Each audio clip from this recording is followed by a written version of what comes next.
Então, né?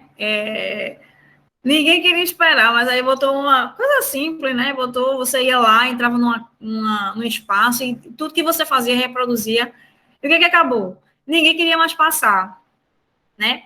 As pessoas começaram a querer esperar mais. Então, assim, uma mensagem que eu queria deixar, né?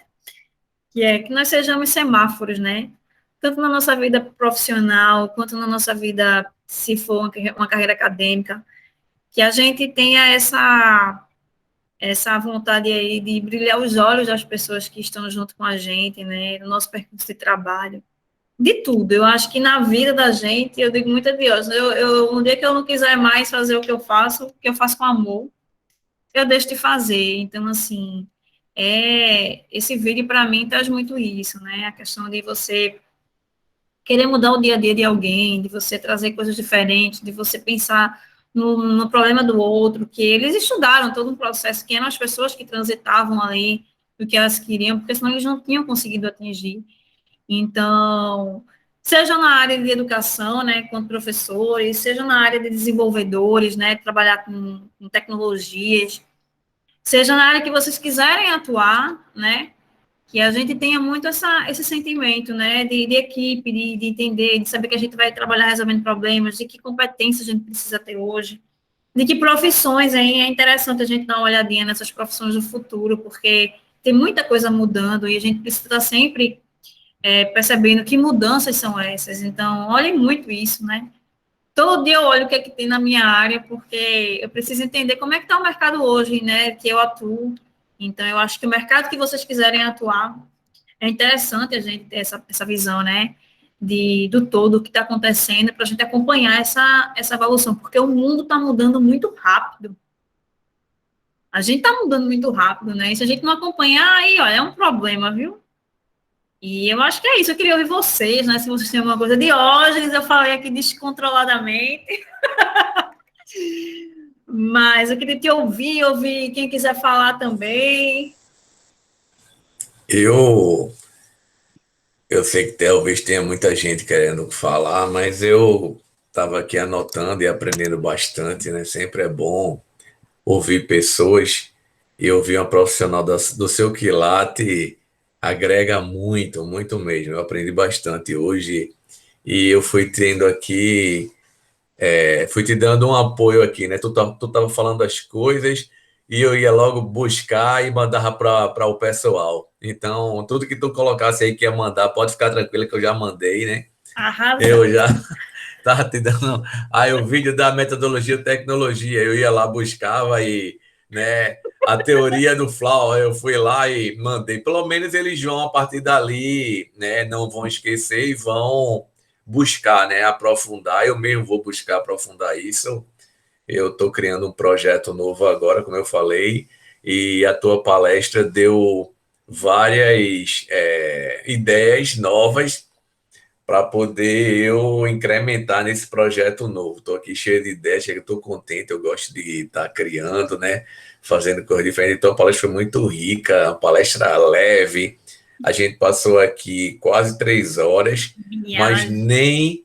nem sentimos, né? Quando a gente pega uma palestra cansativa, uma aula cansativa, a gente fica, caramba, que saco, né? E é tudo interagir, se tu colocasse o pessoal para pular, para se divertir e tal. E a gente traz aqui, né? Eu tenho algumas coisas, não sei se você tem tempo para responder, se for Tem. possível, tem. Eu vou começar pelo início da palestra, né? Que a gente estava conversando sobre habilidades e competências. E aí a BNCC traz essa ideia, ela traz essas 10 competências para serem materializadas na sala de aula e eu vejo isso como um desafio não muito fácil, né? Pela escola que a gente tem hoje, pela formação do professor que a gente tem hoje, que precisa a gente ter uma formação diferente. Eu estava ontem conversando com meus alunos, baseado em Schumann e Ball, sobre os conhecimentos profissionais de professor, né? E aí eu pedi para eles assistirem os vídeos de uma professora aqui, colega nossa, que já fez uma palestra, e aí ela traz ela fez o mestrado, ou foi doutorado nessa área, e aí, usando essa teoria, né, esse modelo teórico, e aí a gente perguntou quais são esses conhecimentos profissionais, né, do professor e qual eles se sentem quais, assim, melhores ou piores, o que é que eles devem fazer para buscar. E assim, de forma geral, as pessoas ficam um pouco angustiadas, né, pela formação que tem, não a formação da universidade X ou Y, mas de forma geral, né? A gente tem uma formação ainda precisando muito ser repensada, né? Muito amarrada, né? Estava vendo aquela divisão que você fez de currículo, jornada, de classes e jornadas, né? Onde as pessoas nas classes estão naquele quadradinho, na jornada não. As pessoas podem se misturar, não só precisa estar mais adequada, é como se não existisse numa escola uma série, né? Mas o que a pessoa tivesse competência para estar, ela poderia sair do primeiro ano para um terceiro, e não teria questão de idade, queria questão de cognitivo amadurecido, né, para poder ela estar acompanhando. E aí tem a ideia na beneficência de competências e habilidades. E aí eu queria fazer uma pergunta em relação a isso. Será, né, eu tenho uma dúvida nisso, será que se a gente trabalhar com as habilidades, automaticamente a gente dá conta das competências? Eu fico assim, um pouco ainda na dúvida sobre isso, né? Por que eu falo isso? Porque uma das coisas que eu vejo para poder atingir competência é a ideia, vou dizer que é entre essas duas coisas, é a ideia da contextualização, né? Porque se você trabalhar com alguns tipos de contexto, eu não sei se a gente consegue transformar a pessoa em competente, né? Entendeu? Então, assim, por exemplo, eu vou pegar Hollis Covesmose, que é uma pesquisa que ele traz aí em 2001, que ele traz aí os diversos tipos de contexto. Contexto puramente matemático, que é aquele contexto do cálculo, do determine, da matemática mais pura, aquele do 2 mais um, calcule e determine, né? Que antigamente a gente botava qual o valor do quadradinho, do triângulozinho, né? Pelo menos a gente que tem um pouco mais de idade, né? A gente, no primeiro ou quinto ano, do que a gente Chamou chamava de de. velho. Quase. A gente tá no meu termo, pelo menos eu estou coroa. Aí a gente tinha aquele que a gente chamava de primário, né? Ginásio científico, eu fui desse tempo, um pouquinho mais de tempo. Então, a gente tinha uma matemática muito pura, e eu vejo que ainda na universidade a gente é formado para trabalhar com esse tipo de matemática, né? Muito pura. E a gente tem o contexto da semi-realidade, que o Luiz Bose traz como aquela coisa que pode ser, mas não é. Tipo, eu posso trabalhar com uma situação que ela não é realidade, mas que pode ser. Não sei se eu estou sendo claro com vocês. E a realidade é quando eu pego situações reais mesmo para trabalhar, né? Por exemplo, eu posso vou trabalhar com estatística com os alunos do primeiro ao quinto ano, e aí eu trago, por exemplo, para eles trazerem aí as 3 últimas contas de energia, né? E aí eu pergunto lá qual foi o mês que eles gastaram mais do trimestre, a média, né, tal. Então, eu vou ter respostas diferentes, mas eu vou ter resposta para a realidade de cada um, e nenhuma vai estar errada, a não ser que, tecnicamente, né, eles façam o cálculo errado, mas tirando isso do contexto, então, eu tenho essas 3 perspectivas, e aí, normalmente, se eu for trabalhar essas habilidades com um contexto puramente matemático, trazendo para a minha área, será que eu consigo automaticamente dar conta dessas 10 competências, ou pelo menos de parte delas, quando eu estiver trabalhando essas habilidades com um contexto puramente matemático? Então, eu não estou sendo claro na minha pergunta. Eu acho que essa pergunta é uma pergunta de um monte de gente, na verdade, né? Porque eu lembro que quando eu fiz formação para a rede pública, por exemplo, eles disseram uma coisa, desse jeito assim. É porque as coisas só vêm de baixo para cima, como se a BNCC fosse uma coisa empurrada, entende? Porque, por exemplo, eu venho a minha vida toda trabalhando por conteúdo, né? Aí vem alguém que diz, ó, agora não, vê, a gente mudou, né? Agora você não vai trabalhar só língua portuguesa, vai ser interdisciplinar, então vão haver conversas. Então, tu imagina um professor, não é um trabalho por competência e habilidade, tu imagina um professor que trabalhava só com a disciplina dele, que agora vai ter que conversar com outras, ter esse desafio também, que era uma coisa que eles não conseguiam enxergar, né? Eu vou fazer meu planejamento com o professor, aí como é que acontece isso, entende? E aí tinha essa questão de competências e habilidades. A BNCC diz que essa mudança foi por quê? Porque a gente tinha uma proposta que era conteudista, né? Que era essa que você falou. Eu tenho 2 mais 1, mais 5, mais professor, o aluno ele tinha. Mas a BNCC, quando traz a proposta de competência, é justamente para isso. Para que o estudante ele consiga trazer uma reflexão do que ele está aprendendo para o dia a dia deles, que é, se você traz uma conta de energia, que já está na casa dele, sempre que, se você fizer trabalhar alguma habilidade nesse sentido, com esse recurso aí, ele vai sempre fazer relação na casa dele. Ó, isso aqui aumentou nessa perspectiva aqui, porque, tá entendendo? Ele vai conseguir refletir, que era o que não acontecia. Agora, eu acho que isso é um exercício contínuo, sabe? A gente precisa primeiro se adequar ao que é uma habilidade, porque a gente fala muito, por isso que eu perguntei, a gente fala muito que é competência e habilidade, mas nem isso é trazido muitas vezes, sabe? A gestão da escola, alguém falou aqui que, aluno chega junto, não tem uma formação, mas não tem mesmo, e nem explicar isso, sabe? Porque ele diz assim, ó, professor, olha, seu planejamento a partir de agora, ele vai ser construído desse jeito. Aí o professor, uma BNCC é desumana, ela tem 600 páginas, sabe? Então, tu imagina um professor que até então já tinha 30 anos trabalhando, que ele vai ter que olhar para essas 600 páginas para identificar que, porque na verdade aquela BNCC é a base, né? A escola que vai escolher também. Pode ser que para ela não seja interessante aquelas competências, aí ela vai fazer o currículo dela. As escolas têm essa autonomia de escolher o currículo. Mas eu acho importante você trabalhar com competências e habilidades, sabe? Porque eu acho que muda um pouquinho esse perfil do estudante, desse estímulo e resposta, ele começa. Agora, que eu acho que isso é uma coisa gradual, sabe? Que não acontece de repente. E que eu acho que no início vão haver falhas, sim. A gente vai desenvolver umas que não vão desenvolver outras, mas que eu acho que o dia a dia você começa a ver relação entre elas, porque existe. Quando você olha a competência e olha as habilidades, você consegue enxergar a relação que elas têm entre elas, né? E às vezes até uma se repete, Diogenes. Você olha assim e diz, não é a mesma coisa, não. Sabe? Você vai se deparar com isso. Você percebe que existem habilidades em disciplinas diferentes, a mesma habilidade em disciplinas diferentes. Então, eu enxergo muito isso assim, sabe? Eu acho que é uma formiguinha, mas que eu acredito muito. Eu acho que essa estrutura hoje da BNCC, ela favorece muito esse estudante olhar para a sala de aula e olhar para o mundo que ele vive. Pelo menos é essa percepção que eu tenho, assim. A minha crítica nesse sentido não é nem a BNCC, né, que as pessoas criticam muito ela, e no meu ponto de vista essa discussão é mais política que técnica, né?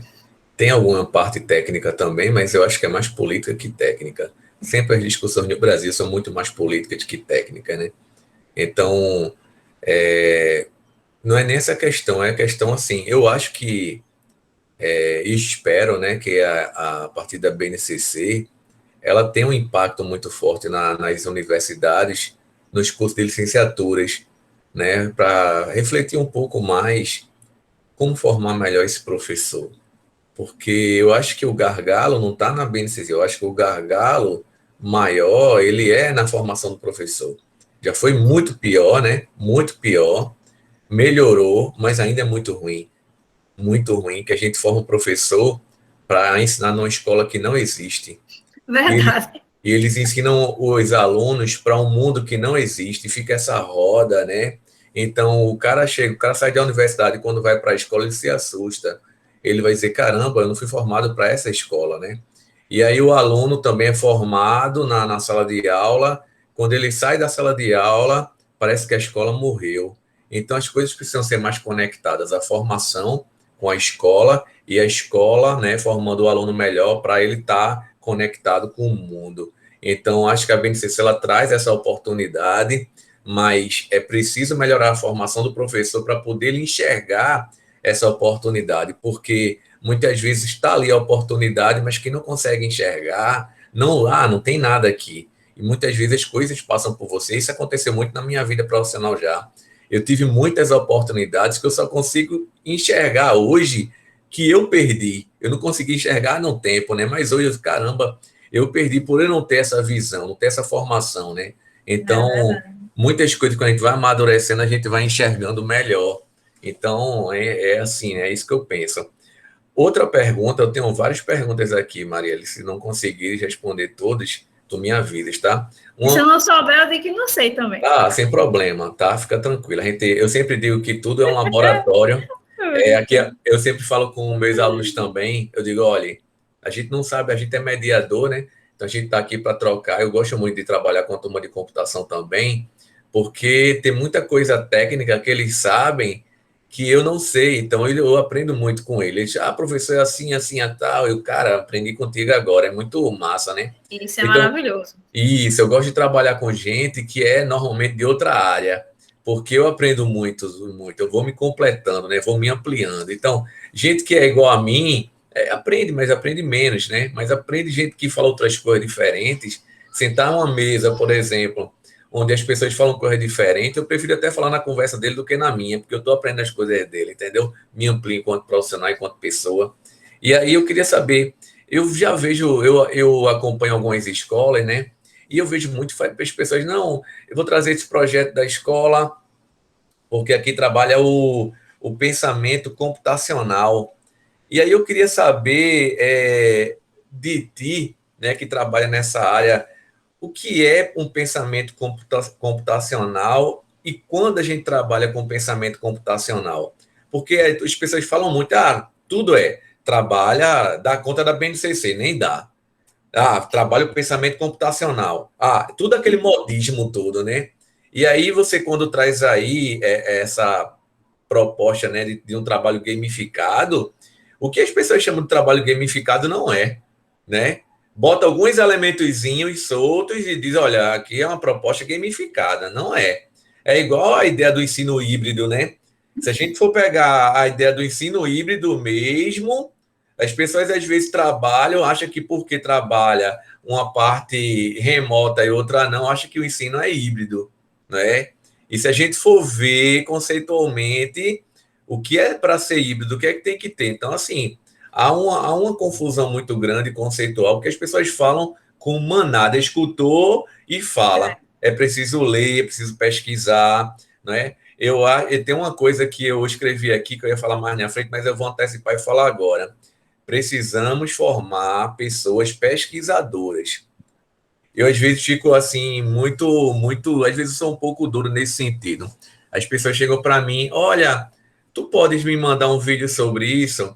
Ó, se eu falei sobre o tema, eu tenho um amigo meu que ele nem graduação tem, mas é um dos caras que eu mais aprendi na minha vida e tenho uma admiração muito grande por ele. Ele não tem graduação, começou a ter, foi para o mundo dos negócios e deixou de ter.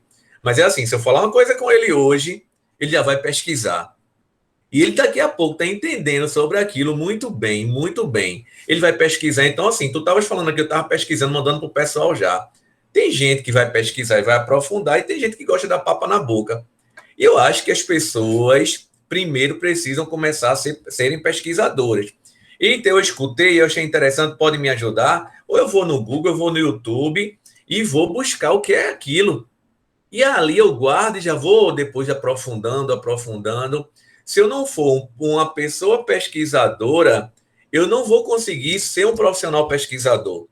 Então a escola precisa formar sujeito pesquisadores. Depois, para eles se tornarem amanhã profissionais pesquisadores. Porque tem gente que gosta, olha, eu estou trabalhando agora, né, com a outra coisa na área de criptomoeda. Aí ontem eu escutei, olha, tu pode me mandar um vídeo sobre mineração de criptomoeda? Olha, eu disse, vai no YouTube que tem um monte. Não, mas eu disse todo, escutem aí todos. Eu tenho que te dizer agora que é só pegar. Eu posso pegar, quer que eu pegue agora? Eu boto lá criptomoeda, mineração e te mando. Poxa, são coisas que são muito fáceis. Você vai no YouTube, vai no Google, vai onde for, bota lá, vai entender o que é isso. Entendeu? Eu posso até mandar um vídeo só para poder dar o start. Já ouvi, se eu vi, não. Então vou te mandar um vídeo. Pronto, a partir daí é contigo. As pessoas às vezes esperam muito, entendeu, Marielle? As pessoas precisam, a gente precisa, o professor precisa formar essa sensação de proatividade das pessoas. É muita coisa. Professor, o que é que eu tenho que fazer? Professor, acho que a gente tem que correr atrás. Tem que correr atrás. E às vezes a gente deixa tudo escrito e chega no dia a pessoa não faz. Isso aí já não é. Isso é pior ainda. Já é um degrau ainda mais abaixo. Então, eu acho que a gente só cresce se a gente for curioso, se a gente for proativo, se a gente for pesquisador, for buscar as coisas, se a gente for parado. A gente precisa melhorar muito essa cultura do Brasil. Essa cultura do Brasil ela é muito parada ainda, de esperar as coisas acontecerem, esperar do presidente, esperar do governador, esperar de todo mundo, de papai, de maninha, de painho. Todo mundo quer comida, mas vara não. Vamos mudar essa cultura, entendeu? Isso ainda me deixa angustiado com esse tipo de informação que a gente vem tendo, muito de dar papa na boca. Aí, voltando agora, o que é um pensamento computacional e quando a gente trabalha com pensamento computacional? Ó, o pensamento computacional é muito a minha área, mas, assim, eu vou dizer de onde veio, sabe? Uhum. Quando a gente fala muito nessa área de programação, de jogo, então muita gente gosta de jogar. Aí o que acontece? Os especialistas viram uma coisa interessante que era fazer uma engenharia reversa, de que ao invés de você jogar, por exemplo, você construísse jogos. Então, aí começaram a surgir plataformas que você hoje, com uma criança de 8 anos, você consegue colocar lá para programar. O Scratch, por exemplo. Porque veio dessa curiosidade de saber como as coisas funcionavam por trás da programação. Então, eu vou trazer o pensamento computacional para a linha de jogo. Aí, o que é que ele desenvolve, certo? Essa área. Ele traz o raciocínio lógico, né? Por quê? Porque ele trabalha com a lógica de blocos. Então, por exemplo, ele trabalha por condição, geralmente, essa programação do pensamento computacional. Se eu fizer isso, acontece isso. Então, os professores que têm essa realidade, realmente, que têm esse conhecimento com a linha de pensamento computacional, eles conseguem, de fato, desenvolver habilidades interessantes, porque, por exemplo, outra é o trabalho em equipe. Eu vou desenvolver algo, eu não vou desenvolver algo só, eu vou ter que conversar com alguém. Geralmente, para esse programa funcionar, o jogo ser criado, a conversa precisa ser muito interessante, legal, porque senão não roda, entende? Então, tem todo um arcabouço por trás conceitual do pensamento computacional. Agora, o que é que acontece? Como virou modismo, feito que você falou, tipo a robótica é um outro exemplo. A robótica, o pensamento computacional, muitas escolas hoje pegam qualquer profissional e colocam para as pessoas juntarem blocos, e que muitas vezes isso não funciona por conta disso, porque não é um profissional que tenha essa habilidade de desenvolver competências e habilidades a partir de um processo de construção mental de um pensamento, que é de computação, entende? Então, assim, eu sou a favor disso nesse sentido. O pensamento computacional por um especialista que é voltado para esse desenvolvimento e que consegue, viu? Outra coisa que desenvolve é a autoestima. Tem várias competências socioemocionais que o pensamento computacional desenvolve. Por quê? O estudante que cria um jogo, ele vai apresentar, ele vai colocar aquele jogo em exposição, ele vai mostrar a obra que ele fez. Então, por isso que eu digo assim, de acordo com o planejamento que a gente faz, a expertise que a gente tem, o conhecimento que a gente tem a partir de qualquer coisa que a gente for fazer, é o que dá o resultado. Porque eu não posso fazer qualquer coisa de todo jeito, sabe? Eu tenho que ter um planejamento para isso aí. E funciona, assim, pelo menos os que eu conheço, né? O IGE tem um trabalho muito, ela vai falar o nome da escola. Mas tem umas escolas que têm uns profissionais que são interessantes e que eles fazem amostra de games, por exemplo. Eu vou dizer uma que é conhecida, que é o NAVE, ele tem uma parceria com o Polo Digital, é uma escola pública ela é organizada pela Oi e pela Polo Digital. Então, eles têm no ensino médio lá a questão do pensamento, a questão da programação, e que eles têm no final uma amostra. Então, eu acho que esse processo de inserção da computação, do pensamento computacional, de qualquer outra forma da robótica, ela precisa ser bem estruturada nesse sentido, sabe? Como é que eu posso desenvolver competências a partir desse movimento? Uma coisa que tu falou aí, que é uma discussão que existe, que quem quiser conhecer também, que é a questão da certificação. Muitos profissionais até então na tecnologia não eram certificados. Olha, a tecnologia ela tem uma coisa interessante, certo? Você faz uma licenciatura em computação, massa. Mas se você não tiver as habilidades que são necessárias para hoje, eles não te contratam. Por quê? Hoje, o que você sabe fazer é muito mais interessante do que a certificação que você tem. E isso é uma coisa válida, viu? Porque quando você vai entrevistar, a gente precisa de programadores que tenham esse perfil aqui, que faça isso, que faça isso, que faça isso. Então, assim, é uma área, Diógenes, que tu falou aí, que é da questão da experiência, de você buscar, de você conhecer, de você pesquisar, que vale muito mais do que esse certificado, sabe? Porque você mostra o profissional que você é no dia a dia. Então, a tecnologia é uma área assim mesmo. Que você, eu sou licenciada em computação. Tá, mas tu sabe fazer o quê? Qual é o teu perfil, assim? O que é que tu pode agregar para mim? Ah, não, eu tenho um diploma, não vale. Então, assim, hoje na área de tecnologia já existe, né? Por exemplo, game design, não existia uma faculdade de game designer. Game design você ia porque você tinha nessa curiosidade, nessa pesquisa, você buscava plataformas desenvolvedores e as empresas não tinham. O Porto Digital surgiu disso. Você sabe como foi que o Porto Digital surgiu? As pessoas se formavam aqui e iam embora porque não tinha mercado aqui. As pessoas iam embora para fora, porque o estrangeiro, né, lá fora, eles investem mais. E aí, o que, que eles fizeram? Poxa, tem muita gente interessante aqui, vamos abrir um polo, né, tecnológico, para que essas pessoas não vão embora. Tanto é hoje que tem muito mais vaga do que profissional. A gente tem um monte de vaga no Porto. E não tem profissional.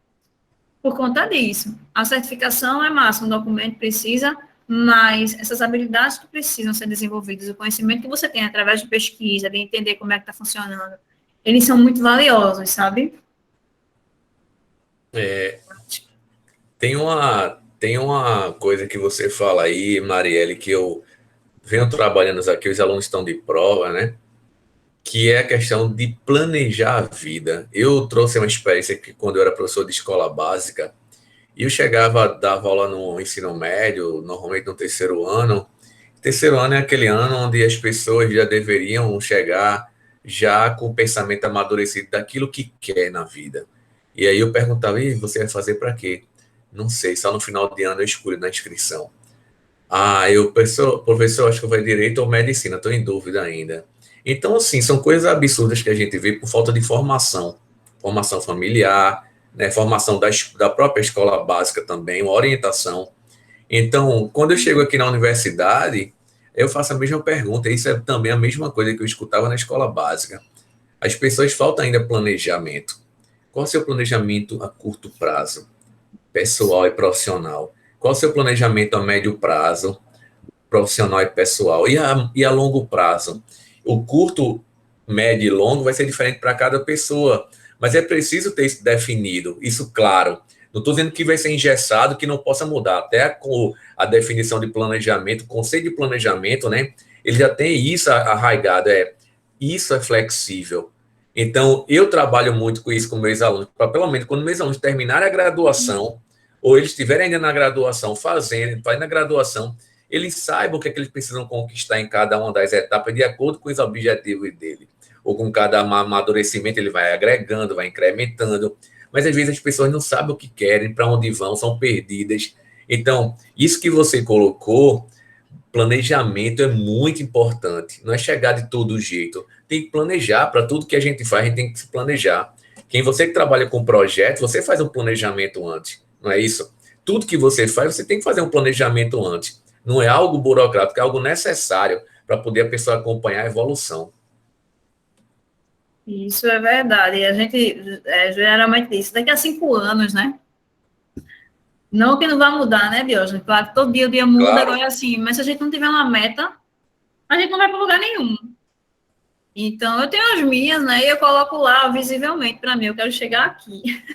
Isso, Mesmo que eu mude no meio do caminho, mas assim, se a gente não tiver, se a gente não souber para onde vai, a gente não vai para lugar nenhum, né? isso. Então, eu acho que é mais ou menos isso. Lindo aí. Uma outra coisa que eu queria te perguntar, Marielle, tu estavas falando já um pouco mais do início da palestra sobre esse formato físico é, hierárquico das escolas, né? E aí tu mostrasse o modelo que vocês têm hoje de formação, um modelo físico diferente. E a gente, de forma assim, de forma acelerada, alguns lugares já tinham começado, alguns setores também de forma embrionária, mas aí a pandemia veio e aí trouxe um novo formato, que é esse formato home office aqui, como a gente está aqui agora, que é diferente dos dois formatos que você apresentou. O formato da sala de aula, né, que o formato mais tradicional, daquele aluno enfileirado, o formato que você tem no seu trabalho, e agora a gente tem esse formato. Eu fico pensando aqui, não é nada definido, mas é para a gente refletir. Será que essas discussões elas são mais independente do formato que ela tenha? Claro que o formato que tem, eu acredito que também ela vá montando também um tipo de concepção na cabeça do sujeito, né? Acho que a gente tem uma escola onde existem fileiras, existe o professor como detentor do saber, e de certa forma vai formando uma concepção hierárquica tal, e o formato físico de certa forma vai levando a uma concepção do sujeito, e agora tem esse formato home office, né, onde a pessoa está dessa maneira toda partilhada, vamos dizer assim. E aí eu fico pensando o que é que muda na tua concepção daquele modelo hierárquico, né, do modelo que você tem no seu trabalho, da modelo modelo físico, e para esse modelo agora em termos de concepção do sujeito. E o que é, segunda pergunta, que isso pode impactar, por exemplo, no segundo modelo, que é o modelo que vocês trabalham hoje. Será que esse modelo que a gente tem hoje é um modelo mais evoluído em relação a esse segundo de vocês? Eu não falo nem em relação ao primeiro hierárquico, mas será que é? Será que muda muita coisa com uma nova concepção de organização? Rapaz, eu te digo assim, no início eu estranhei muito, sabe? Por quê? Porque eu sou uma pessoa que gosta de gente, né?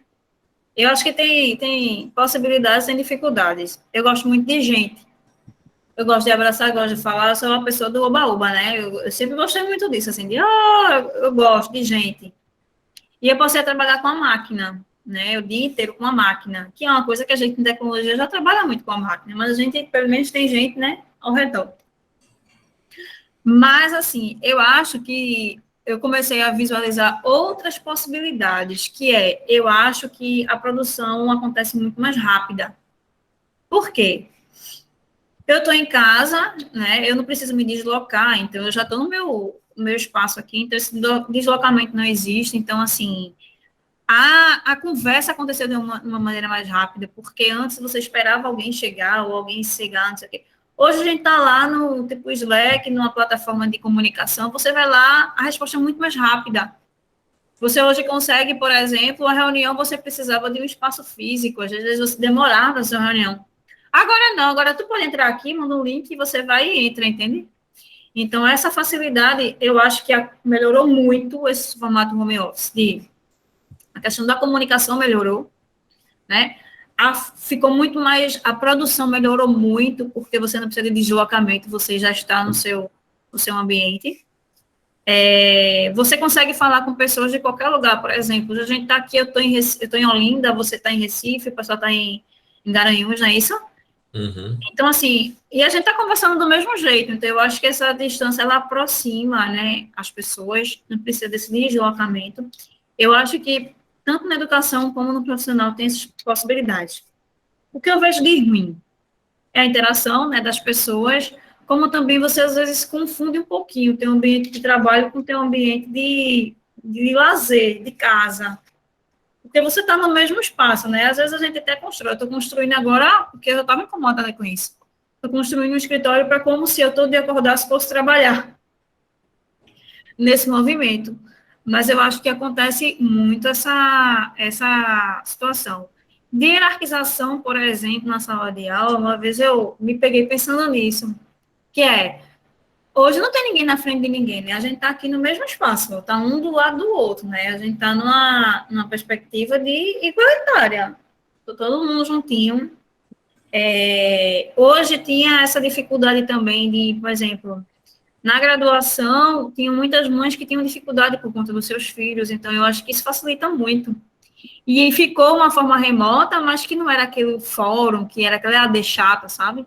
Que você fazia, mas você tinha uma interação entre as pessoas, então você poderia entrar no momento que você quisesse. Poderia estar com filho, estar sem filho. Já dei várias aulas com um estudante com um bebê dentro de mamar. Isso já aconteceu. Então, eu acho que eu percebi que isso facilitou também. Essas dinâmicas que a gente fala de gamificação, de qualquer metodologia ativa, ela pode ser aplicada em ambientes virtuais. Por quê?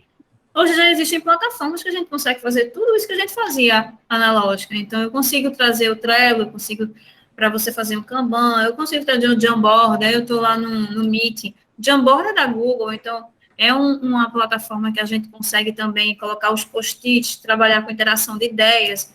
Eu consigo trabalhar o Design Thinking, né? Que é você encontrar uma solução a partir de chuvas, de tempestades de ideias. Então, eu consigo fazer isso no Jamboard virtual. Então, eu acho que, para mim, hoje, né, a visão que eu tenho é que está facilitando muito. A única coisa que eu acho que eu sinto falta de gente. Eu acho que esse contato com pessoas é o que me faz mais falta. Mas eu acho que tem o mesmo resultado e eu acho que até melhora, né? Você escuta o aluno, muitas vezes, por exemplo, a gente estava no ambiente presencial, ele não perguntava, hoje a gente consegue interagir, ele está lá na casinha dele, se sente mais à vontade em perguntar, de dizer que não sabe, entende? E dizer, eu não entendi isso não, vamos por aqui, porque virtualmente você está no teu espaço de conforto, que é a tua casa. Então, eu acho que tem algumas coisas nesse sentido que eu acho que facilitaram, sabe? Pelo menos tanto profissional como também na área pedagógica. Agora, eu escutei também de alunos, eu acho que é a precisa de uma disciplina, tem muita gente que tem que ir para a faculdade mesmo, sabe? Ter aquele espaço físico. Isso é uma questão pessoal mesmo. Eu funciono melhor se eu for para lá, porque se eu ficar em casa, eu me disperso. Então, acho que tem vários fatores, assim, que precisam ser analisados, mas, para mim, assim, funciona bem. Ok. A minha última pergunta, né, depois de ter os alunos aí, para te explorar mais um pouquinho de nada, aproveitar até o osso, é a seguinte, tu colocasse isso aí, né, que quando o criador da gamificação, ele pensou no processo de construção, ele começou a pensar nos tipos de jogadores, né? E aí você colocou aí 4 tipos de jogadores, né? O Killer, as Chieves, né? Não sei nem se eu estou pronunciando certo, mas se eu não pronunciar, vocês vão entender. Até os conquistadores. Os Socializers e o Explorer, né? Não são esses 4, né? Sim. E aí cada um tem uma característica diferente. Eu queria saber de ti, por exemplo, numa sala de aula, você acha necessário a gente levantar esse perfil para poder a gente, logo no início dos primeiros contatos com os alunos, a gente montar, pensar, será que meu aluno é Killer? Será que meu aluno é Explorer? Será que meu aluno é Socializer? Para poder, de fato, a gente montar aulas mais personalizadas para poder melhorar essa característica de cada sujeito, ou é importante que a gente trabalhe com todas as características, mesmo cada um tendo a sua, é importante trabalhar com todas, para que as pessoas, elas também, de certa forma, desenvolvam um pouco da habilidade, um pouco da característica da outra. Não, é importante. É importante. Eu fiz isso. Eu tenho um link que tem o teste de Bartle. Tem o teste de estilo de jogador. Eu fiz isso porque é importante você saber. Porque no grupo, né? Por exemplo, eu vou montar um grupo. Eu, tu, Matheus, Charles e Paula, por exemplo. Eu preciso saber desses 4 quem é o socializador, quem é o. Tá entendendo? E nesse processo, realmente vai acontecer que um vai aprender com o outro. Isso eu fiz em minha experiência de dissertação, foi assim. Eu estudei os jeitos de aprendizagem, montei os times de acordo com os perfis que eles tinham, porque a gente precisa ponderar. Tu imagina um grupo com 4 killers? Não funciona, porque aí vai ser um problema, entendeu? Então, precisa ter esse ponderamento de perfil. Então, eu fiz isso. Isso depende do meu objetivo, por exemplo, se eu quiser montar uma equipe para um time para guerra. Aí eu vou colocar, não, vou colocar um socializer, né? Um cara que gosta de conversar muito. Para a guerra, talvez você teria que ser tudo killer para chegar para resolver o problema. Ou, eu estou dando um exemplo assim, né? Que talvez assim, essa mistura talvez seja para um contexto e para outro. Eu vou precisar só de um tipo. Eu estou dando só um exemplo, não sei, estou dizendo que eu sou dono, estou certo, não, tá? Uhum. Eu vou para chegar para uma guerra, meu irmão, tudo bem? Como é que tá? E outro lá matando você, tal. Entendeu? Eu acho que será que para uma guerra o time que eu tenho que montar é só killer, bons killers para poder chegar lá e resolver? Ah, não, vou buscar um cara que gosta de troféu, vou buscar um cara que gosta de tranquilidade. Não sei, talvez esse seja um perfil mais para quem está na gestão, na presidência, para poder tentar apaziguar isso. Mas os soldados mesmo, quem vai estar na ponta, tem que ser killer. Entendeu? Tu discorda? Entendi. Agora, assim, eu acho até engraçado, mas assim, vamos levar para o lado da aprendizagem, né? Por Uhum. exemplo, quando a gente, isso é muito objetivo mesmo. Se meu objetivo é engajar pessoas e fazer com que elas aprendam, essa diversidade, assim, ela é importante. Porque se a gente vai querer que um aprenda com o outro, o interessante é que tenha um de cada estilo, entende? Uhum. Porque, por exemplo, se a gente botar 4 no explorador, não vai sair nada. Mas o explorador ele tem uma característica importante, que é de entendimento do problema, entende? Uhum. Mas eu preciso de alguém que tenha sagaz, que seja sagaz, porque ele vai querer resolver o problema. Então, essa organização, assim, eu mesmo acho, poderia fazer um teste, que é, faz o estilo de aprendizagem do estilo de jogador. Eu vou mandar esse link para tu. Manda. E você faz o estilo de jogador e eu fiz um mapa. Quem é social, aí montei os grupos, depois que eu montei os formei. Oxe, deu certinho. Porque um escuta, então, assim, a gente precisa ter quem fala mais, mas que sabe escutar. Porque quem não consegue escutar muito vai aprender, vai desenvolver essa habilidade de escuta com o outro, entende? Uhum. Então, isso ajuda demais. Agora, por isso que eu digo, é bom conhecer quem é o aluno, quem é a pessoa que vai participar do processo. Eu achei interessante demais a tua fala, né, que eu não conhecia, até porque para a gente montar a equipe, a gente que trabalha com coordenação, com gestão, na montagem da equipe, às vezes as pessoas têm, assim, você fica na dúvida de três profissionais, né, bons, assim. E aí você quer um killer, um exemplo, né? Você quer outro perfil, outro tipo. E aí você sabe que um deles é o killer, e você, eita, então eu vou querer o que ele está faltando na minha equipe. Os três são bons, mas o killer, eu estou precisando de um killer. Então aí eu tô pensando aqui porque eu acho que quem está na gestão, quem está em direção, eu acho que precisa saber de fato onde quer chegar e que Sim, tipo de profissional a gente precisa ter para poder fazer com que a gente chegue mais rápido, sim, entendeu? perfeito. Então, eu penso assim, o cara que é um técnico de futebol, ele precisa dos quatro, ou ele precisa só de killer, ele precisa de um cara que, o capitão do time, ele tem que ser como, né? Tem que ser um cara que converse, mas também tem que ter o pessoal que gosta de troféu, porque senão o time não é competitivo. E o pessoal para chegar junto para resolver o problema, que é o killer. Então, assim, eu penso que preciso a gente amadurecer mais isso, para trabalhar isso nas profissões, trabalhar isso nos alunos, para que a gente consiga montar grandes times, para poder ser times vencedores, né? Com certeza, arrasasse aí. É porque a de hoje foi mais além, né? Mas eu vou te mandar o link para vocês Manda verem o mesmo. estilo de Quero Barça, estudar né? sobre isso. Pronto. Eu acho que todo mundo está querendo almoçar, viu, É, Diógenes? mas foi muito bom. Alguém tem mais alguma pergunta, pessoal? Eu já tirei todas as minhas dúvidas. Ah, mas Alguém eu adorei, obrigada, viu? Eu espero que tenha contribuído, né? demais. E se alguém tiver alguma dúvida, olha, pode conversar comigo, Diógenes tem meu telefone. Estou lá no Instagram também, se quiser. Deixe seu contato aí Eu no contato aí pra gente no vou. seu no chat, porque aí o pessoal pode procurar seu e-mail, seu Instagram.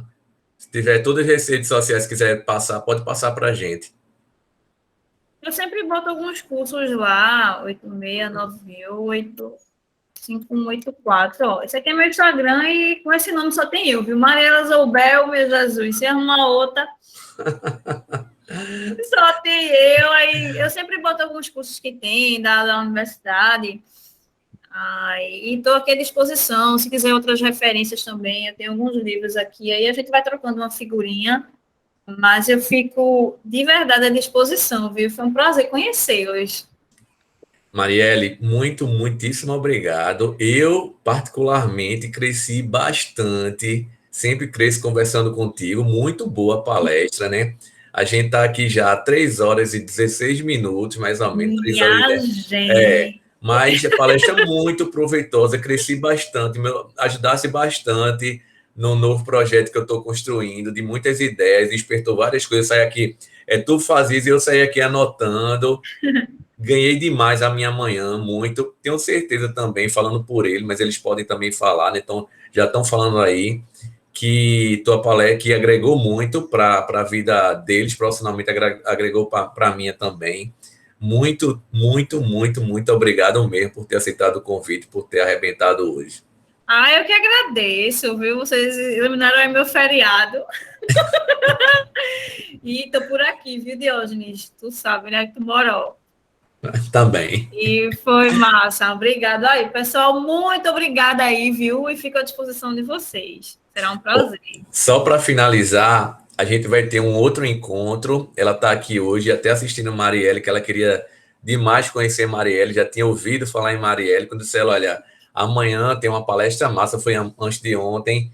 Ela fez mestrado também, um pouco na área de tecnologia também. Ela vai falar um pouquinho agora sobre um pouco do spoiler, né? Que é a Paula Pinheiro. Ela trabalhou com podcast. Aí ela disse: Eita, eu sei quem é Marielle, já ouvi falar, eu queria conhecê-la, eu quero assistir. Aí eu disse: hoje vou te mandar o link. Ela está aqui hoje conversando. Paula, Marielle está aí agora do seu lado. Olá, Paula. Foi um prazer conhecê-la, viu? Tudo bom? Paula vai estar com a gente, né, na próxima palestra. A gente só vai ver data, né, pela correria dela também. E a gente vai fechar para trazê-la também. E Marielle, se quiser, está convidada também para assistir. Virei, Paula. E aí, com gente, certeza. Bom dia. Participei da forma que eu pude. Marielle, realmente, depois dessa palestra de Marielle, eu acho que ninguém vai querer nem conversar comigo, porque a mulher trouxe tanta da coisa que eu estou aqui, ainda estou absorvendo. Sabe aquela aula que a gente tem na faculdade, que vem um boom assim de coisas novas e você fica, peraí, ainda estou refletindo. Foi massa, Marielle, realmente foi incrível, viu? Obrigada, eu vou vivê-la, viu? Que massa, vem mesmo para a gente construir. Vou trazer aí para o pessoal outra pegada aí da tecnologia. A Marielle veio hoje com gamificação, que é o que basicamente todo professor, hoje em dia, dentro desses contextos de educação que a gente tem, está trabalhando, né? Até mesmo sem conhecer, teoricamente, a gente já vai ali, né? De forma empírica, trabalhando, né? Com essas ferramentas, e foi muito bom conhecer mais a fundo um pouquinho tudo que eu trabalhava, por exemplo, na escola, o Kahoot e tudo mais, e Marielle falando, eu usava assim, eu usava assado, meu Deus do céu, quantas vezes o Kahoot deu aquela injeção na minha aula, né? Porque a gente não pode estar perto, tá online, os meninos ali em casa e tudo mais. E aí eu venho trazer um pouquinho das mídias digitais, né? Daqui a um tempo a gente vai marcar direitinho esse processo didático com a utilização, por exemplo, de ferramentas como podcast. Foi isso que eu trabalhei na minha dissertação, o podcast, como ele pode estar ajudando nesse processo de formação, tanto do professor quanto do aluno.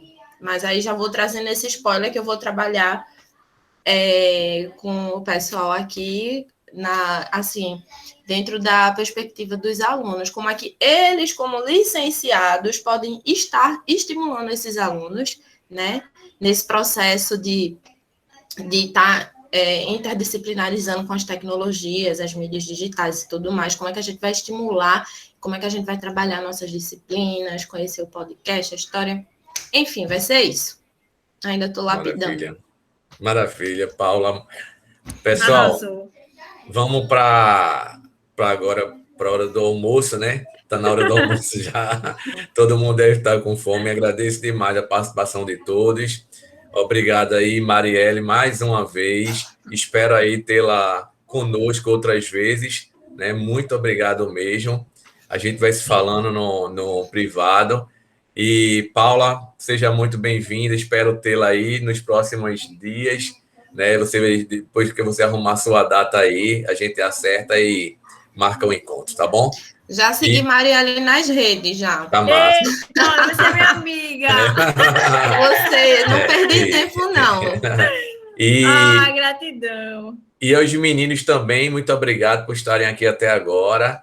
Espero que vocês reflitam aí sobre o que vocês aprenderam hoje sobre gamificação e também tragam isso para agregar o que vocês já vinham preparando, né, sobre uma aula gamificada, tá bom?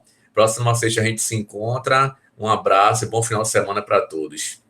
Bom final de semana. Tchau. Até mais, tchau.